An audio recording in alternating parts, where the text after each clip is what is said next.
ការរស់នៅនិងបំពេញការងារក្រោមការគ្រប់គ្រងរបស់ប្រធានដែលខ្វះសមត្ថភាពខ្វះការយល់ដឹង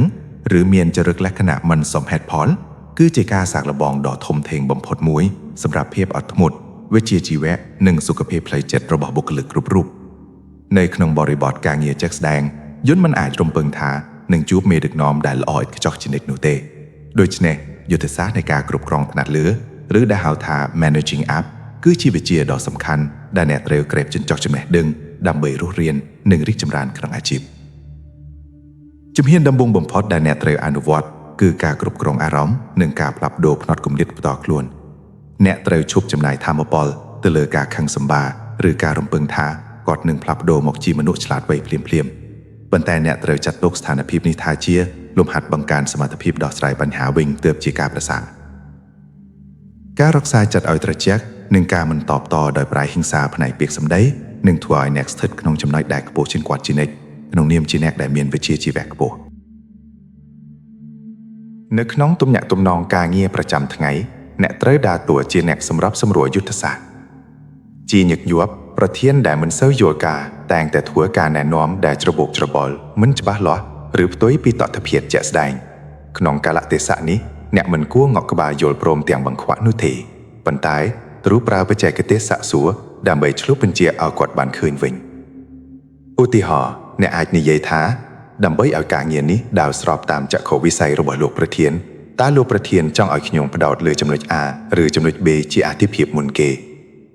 ការធ្វើបែបនេះគឺអ្នកកំពុងជួយរៀបចំគំនិតដែលច្របូកច្របល់របស់គាត់ឲ្យមកជាផែនការសកម្មភាពដែលមានតក្កវិជ្ជាដោយមិនធ្វើឲ្យគាត់មានអារម្មណ៍ថាអ្នកកំពុងតែប្រដៅគាត់ឡើយ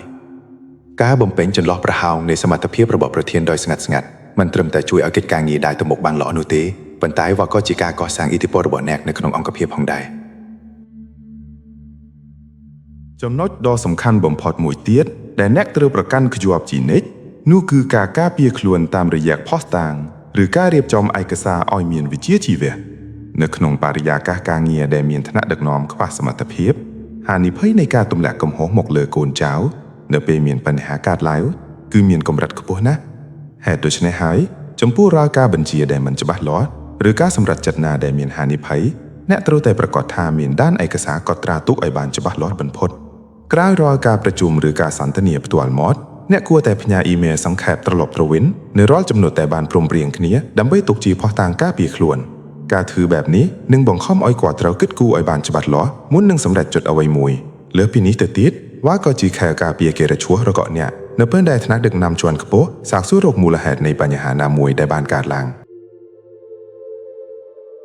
ក្រៅពីនេះអ្នកក៏ត្រូវចេះប្រើបច្ចេកទេសធម៌កិត្តិយសដើម្បីសុវត្ថិភាព